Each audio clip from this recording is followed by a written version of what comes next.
Friday lunchtime in the centre of Glasgow. This was a chaotic, harrowing scene. Armed police officers rushed to the Park Inn. Inside the hotel, they shot a man dead, but not before a number of people had been stabbed. Witnesses heard at least one shot fired and spoke of a blood-strewn scene. When I went down, about to take the lift, inside the lift, it was covered with blood. So I did not take the lift and I went down to the stairs.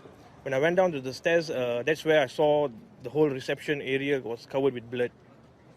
So what happened was I saw that one of the reception got stabbed and he was lying behind the desk of the reception, behind the receptionist's desk. He was lying and he was gasping for air. Witnesses spoke of stab victims inside and outside the building. Paramedics in protective suits treated casualties on the pavement.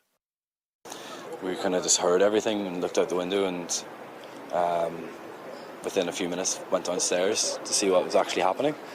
I could see someone lying on a curb, but I wasn't sure whether they'd been hit with a brake or something like that. And then when we saw them on the steps, they were bleeding from the torso and fortunately lost their life.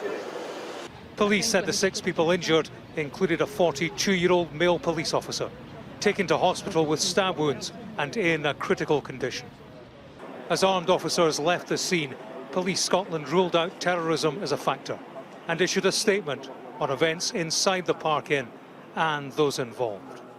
Officers were on the scene within 2 minutes and armed officers shortly afterwards, and the incident was quickly contained. A man was shot by armed police and has subsequently died. 6 other men are in hospital for treatment, including a 42-year-old police officer who is in a critical but stable condition. The Park Inn is one of a number of hotels in this city used to house asylum seekers and refugees since the start of the coronavirus pandemic. Campaigners on their behalf have long complained that they have been living in intolerable conditions, which were having a significant impact on their mental health. This has been a dreadful afternoon for the City of Glasgow, particularly for those who have been directly involved. Those injured, obviously, but there will have been people who witnessed this afternoon, particularly in the location of this incident, quite horrific events. And I think I will not be alone across Scotland tonight in thinking of everybody who has in any way been affected by what unfolded. Investigations into what happened here will continue long after the scene here has cleared. Those inquiries are for the longer term.